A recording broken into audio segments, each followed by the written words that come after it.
ಕರ್ನಾಟಕ ರಾಜ್ಯ ಬೋವಿ ಒಡ್ಡರ ಸಂಘದಿಂದ ಇಂದು ನೆಲಮಂಗಲ ಪಟ್ಟಣದ ಹಾಲಿಡೇ ಪ್ಲಮ್ಸ್ ಹೋಟೆಲ್ನಲ್ಲಿ ಪತ್ರಿಕಾಗೋಷ್ಠಿಯನ್ನು ಏರ್ಪಡಿಸಲಾಗಿತ್ತು. ಸಂಘದ ಕೆಲವು ಮುಖಂಡರು, ಅಧ್ಯಕ್ಷರು ಆಗಮಿಸಿ ಬರುವ ಚಿಕ್ಕಬಳ್ಳಾಪುರ ಲೋಕಸಭಾ ಚುನಾವಣೆಗೆ ನಾವು ರಕ್ಷಾ ರಾಮಯ್ಯ ಅವರ ಪರವಾಗಿ ಸಹಕಾರ ಮಾಡುತ್ತೇವೆ ಎಂದು ಇದೇ ಸಂದರ್ಭದಲ್ಲಿ ತಿಳಿಸಿದ್ದಾರೆ. ಮತ್ತು ನಮಗೆ ಕಾಂಗ್ರೆಸ್ ಪಕ್ಷ ತುಂಬಾ ಸಹಾಯ ಮಾಡಿದೆ, ಅವರ ಪರವಾಗಿ ನಾವು ಸಹಕರಿಸುತ್ತೇವೆ ಎಂದು ಈ ಸಂದರ್ಭದಲ್ಲಿ ತಿಳಿಸಿದ್ದಾರೆ. ಆರೋಗ್ಯ ಸಂಸ್ಥೆಗಳಲ್ಲಿ MS ರಾಮಯ್ಯ ಅವರು ಸೃಷ್ಟಿ ಮಾಡಿರ್ತಕ್ಕಂಥ ಅಂಥ ಸಂಸ್ಥೆಯಲ್ಲಿ ಬೆಳೆದು ಬಂದಂಥ MS ರಾಮಯ್ಯ ಅವರ ಮೊಮ್ಮಗ ಶ್ರೀ ರಕ್ಷಾರಾಮಯ್ಯನವರು ವಿದ್ಯಾವಂತರು, ಹೊರದೇಶದಲ್ಲಿ ಒಂದು ವಿದ್ಯಾ ಕಲಿತು ಅವರ ತಂದೆ ಇವತ್ತು MR ಸೀತಾರಾಮರವರು ನಮ್ಮ ಎಲ್ಲ ಸಮುದಾಯವನ್ನು ಒಗ್ಗೂಡಿಸಿಕೊಂಡು ಅವರು ಮಂತ್ರಿಗಳಾಗಿದ್ದರು. MR ಸೀತಾರಾಮನವರು ಮತ್ತು ಈಗ MLC ಆಗಿ ಕಾರ್ಯನಿರ್ವಹಿಸ್ತಾ ಇದ್ದಾರೆ. ಎಲ್ಲ ಸಮುದಾಯಗಳನ್ನು ಒಂದುಗೂಡಿಸ್ಕೊಂಡು ಹೋಗೋಂಥ ಮನಶ್ಚೈತನ್ಯ ಹೊಂದಿರತಕ್ಕಂಥ ಒಬ್ಬ ನಮ್ಮ ಚಿಕ್ಕಬಳ್ಳಾಪುರ ಕ್ಷೇತ್ರದ ರಕ್ಷಾರಾಮಯ್ಯನವರ ಅಭ್ಯರ್ಥಿಗಳು.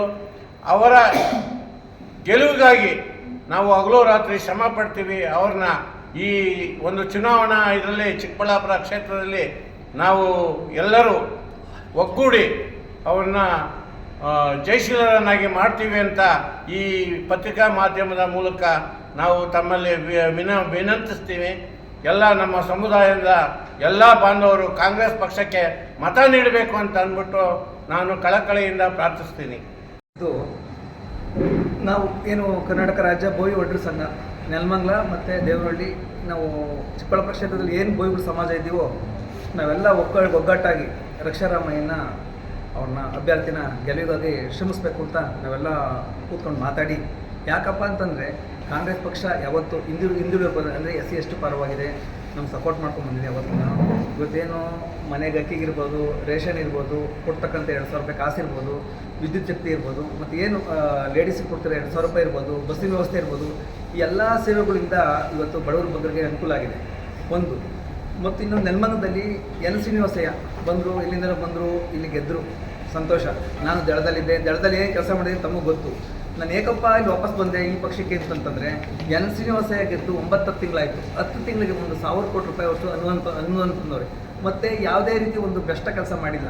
ಇಲ್ಲ ಅಲ್ಲಿ ಟ್ರಾನ್ಸ್ಫರ್ ಕೇಳೋದು ಮತ್ತು ಅವ್ರು ತೊಂದರೆ ಕೊಡೋದು ಏನೂ ಕೆಲಸ ಮಾಡ್ದಂಗೆ ರಾತ್ರಿಯೇ ಆಗಲು ಇಲ್ಲಿ ಈ ಕ್ಷೇತ್ರದಲ್ಲಿ ಉಳ್ಕೊಂಡು ಎಲ್ಲರೂ ಕೆಲಸ ಮಾಡ್ಕೊಂಡು 1,000 ಕೋಟಿ ರೂಪಾಯಿ ಈ ನೆಲಮಂಗಲ ಕ್ಷೇತ್ರದಲ್ಲಿ ಕೆಲಸ ಮಾಡಿದ್ದಾರೆ.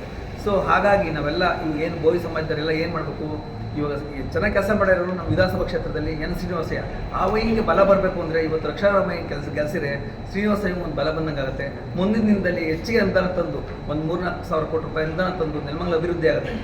ನೆಲಮಂಗಲ ಅಭಿವೃದ್ಧಿನೇ ಕಂಡಿಲ್ಲ 10-15 ವರ್ಷದಿಂದ. ನೀವೇ ನೋಡಿದಿರ ನೆಲಮಂಗಲ ಅಭಿವೃದ್ಧಿನೇ ಇಲ್ಲ. N ಶ್ರೀನಿವಾಸಯ್ಯ ಬಂದಮೇಲೆ ನೆಲಮಂಗಲ ಏನು ಅಂತ ಗೊತ್ತಾಗ್ತಾ ಇದೆ. ಈಗ ಅದುವರೆಗೂ ಯಾವ MLA ಬಂದರು, ಏನಾದರೂ ಏನು ಕಾದ್ರು, ಎಲ್ಲಿ ಕೂತ್ಕೊಂಡ್ರು, ಎಲ್ಲಿ ಕಾಲ ಕಳೀತಿದ್ರು, ಹೆಂಗೆ ನಿಮ್ಮೆಲ್ಲರೂ ಗೊತ್ತು. ಮಾಧ್ಯಮ ಮಿತ್ರ ಬಗ್ಗೆ ಎಲ್ಲ ನೋಡಿದ್ದೀರಾ. ಈಗೇನು ನಾವು ನಿಮಗೇನು ಸ್ಪೆಷಲಾಗಿ ಹೇಳ್ಬೇಕಾಗಿಲ್ಲ. ಈಗ ಅದರಿಂದ ನಾವು ನಮ್ಮ ಬೋವಿಗಳ ಸಮಾಜ ಎಲ್ಲ ಸೇರಿ N ಶ್ರೀನಿವಾಸಯ್ಯನ ಕೈ ಬಲಪಡಿಸಿ ಮುಂದಿನ ದಿನದಲ್ಲಿ ನೆಲಮಂಗಲಕ್ಕೆ ಹೆಚ್ಚು ಕೆಲಸ ಮಾಡಿಸ್ಬೇಕು ಅಂತ ಕೇಳ್ಕೊಂತೀನಿ. ತಮ್ಮೆಲ್ಲರನ್ನು ಆತ್ಮೀಯವಾಗಿ ಕರ್ನಾಟಕ ರಾಜ್ಯ ಬೋವಿ ಒಡ್ಡರ ಸಂಘದ ವತಿಯಿಂದ ಸ್ವಾಗತವನ್ನು ಬಯಸ್ತೇನೆ. ಈ ವೇದಿಕೆ ಮೇಲಿರ್ತಕ್ಕಂತಹ ಎಲ್ಲರನ್ನು ಪರಿಚಯಿಸ್ತೇನೆ. ನಾನು ಡಾಕ್ಟರ್ ಚೌಡಯ್ಯ, ಸಾಹಿತಿ, ಕರ್ನಾಟಕ ರಾಜ್ಯ ಬೋವಿ ಒಡ್ಡರ ಸಂಘದ ಪ್ರಧಾನ ಕಾರ್ಯದರ್ಶಿ. ಡಾಕ್ಟರ್ ಜಯಶಂಕರ್, ತಾಲೂಕ್ ಪಂಚಾಯಿತಿ ಮಾಜಿ ಅಧ್ಯಕ್ಷರು ಮತ್ತು ಕರ್ನಾಟಕ ರಾಜ್ಯ ಬೋವಿ ಒಡ್ಡರ ಸಂಘದ ಕಾರ್ಯಕಾರಿ ಸಮಿತಿ ಸದಸ್ಯರು. ನಮ್ಮ ಬೋವಿ ಸಮಾಜಕ್ಕೆ ಕಾಂಗ್ರೆಸ್ ಸರ್ಕಾರ ಬಹಳಷ್ಟು ಅನುಕೂಲಗಳನ್ನು ಮಾಡಿಕೊಟ್ಟಿದೆ. ಮೀಸಲಾತಿ ಇರ್ಬೋದು, 20 ಅಂಶಗಳ ಕಾರ್ಯಕ್ರಮಗಳಿರ್ಬೋದು,